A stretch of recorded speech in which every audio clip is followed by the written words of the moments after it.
इस यात्रा का संकल्प ये महाराज के लिए के साथ बिताए हुए 10 साल पादुका सर्विस इन सेपरेशन था। और यह ग्रंथ, यह ऑडियो बुक भी बिना महाराज को याद किए कैसे संपन्न हो सकता है।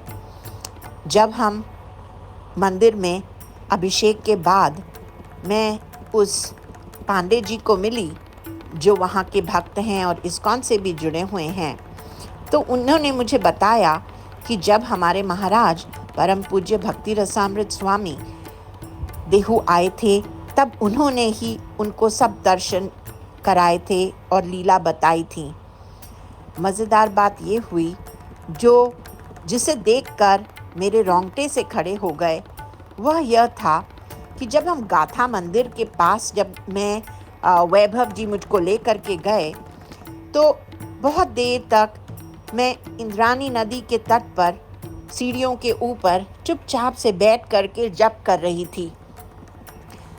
तभी अकस्मात मुझे ऐसे लगा, मेरे हृदय से प्रेरणा आई कि मैं इस नदी पर, इंद्राणी नदी में, इसी स्थान पर मैं स्नान कर लूं। न तो मेरे पास में कपड़े थे और वो बहुत ही प्रबल आवाज़ थी। तो वैभव ने मुझे कहा कि स्नान करने का घाट एक और है, हम आपको वहाँ ले चलते हैं। मैंने कहा नहीं, मुझे इसी स्थान पर ही मुझे स्नान करना है। और मैं जैसे बैठी थी वैसे ही मैं सीधा नदी के अंदर मैंने प्रवेश किया, वहाँ पे जल में स्नान किया और वैसे ही पानी टपकते हुए गीले कपड़ों से मैं बाहर आ गई और मुझे अति आनंद अनुभव हो रहा था। और मुझे ऐसा लगा कि बहुत अच्छा हुआ मैंने स्नान कर लिया, फिर न जाने मुझे यह मौका मिलता या नहीं मिलता, इतना कम समय है।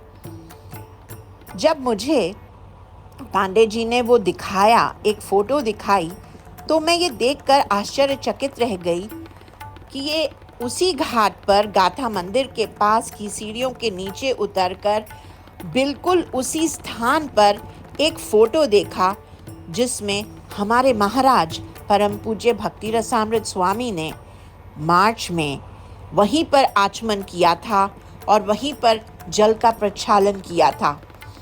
मैंने अपने हृदय में सोचा, जहाँ पर हमारे महाराज जाएंगे हमारा हृदय वहीं पर खींचा चला जाएगा। मुझे कुछ भी पता नहीं था कि हमारे महाराज इस स्थान पर आए थे या नहीं।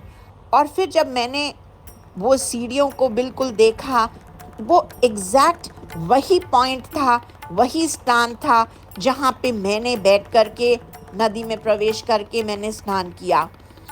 यह बात बहुत ही गुह्य है, पर यह सत्य है कि बिना गुरु के कृपा के किसी को कुछ भी प्राप्त नहीं हो सकता, न संतों की कृपा और न ही भगवान की कृपा। इसीलिए गुरु ही सर्वोपरि हैं। गुरु में श्रद्धा, गुरु से प्रेम, इससे बढ़कर और कुछ भी नहीं है। उनकी कृपा के बगैर कुछ भी संभव नहीं है। इसीलिए सबसे शुरू में और सबसे अंत में मेरा प्रणाम मेरे महाराज परम पूज्य भक्ति रसामृत स्वामी के श्री चरणों में।